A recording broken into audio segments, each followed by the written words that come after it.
I'm Bhanupriya from Dindigul. நான் ஸ்வாதி அக்காவோட group coaching program join பண்ணியிருந்தேன்.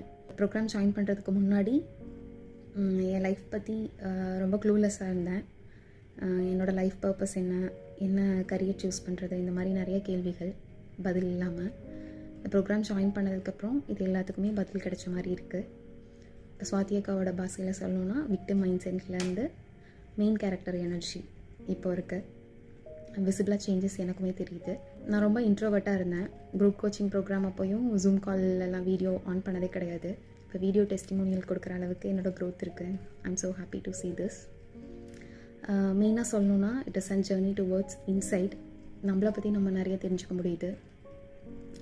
அதனால் நம்மளோட பெர்ஸ்பெக்டிவ் நிறைய சேஞ்ச் ஆகுது. நம்ம ஒரு விஷயத்த ஒரு சுச்சுவேஷனை ஹேண்டில் பண்ணுறது சேஞ்ச் ஆகுது. சொல்லணுன்னா நம்மளோட லைஃபோட ரிமோட் கண்ட்ரோல் நம்மக்கிட்ட இருக்க மாதிரி ஃபீல் ஆகுது. நம்ம தான் we are a creator of our life. இந்த குரூப் கோச்சிங் ப்ரோக்ராமில் லைக் மைண்டட் பீப்புள் எல்லோரும் ஒரு கம்யூனிட்டியாக இருந்தோம். நான் ஜட்ஜ்மெண்டலாக இருந்துச்சு அந்த ஸ்பேஸு. நாங்கள் எங்களோட ரேண்டிங்லாம் ஸ்வாதி அக்காட்ட பண்ண முடியாது. ஸோ குரூப்பில் பண்ணுறப்போ அவங்களோட பெர்ஸ்பெக்டிவ்ஸ் கொடுக்குறாங்க.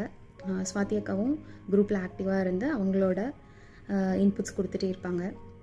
ரொம்ப அழகாக க்யூரேட் பண்ணியிருக்காங்க ஒவ்வொரு செஷனையும். ரொம்ப பெரிய பெரிய விஷயங்களையும் சீக்கிரம் ஈஸியாக புரிகிற மாதிரியும் ப்ராசஸ் பண்ணுற மாதிரியும் அவங்களோட ப்ரோக்ராம் இருந்துச்சு. I'm very grateful to have Swathi அக்கா இன் மை லைஃப். கண்டிப்பாக இந்த ப்ரோக்ராம் பற்றி என்னோடய ஃபேமிலி அண்ட் ஃப்ரெண்ட்ஸ் கிட்ட சஜஸ்ட் பண்ணுவேன். I'm very thankful to you அக்கா. தேங்க்யூ.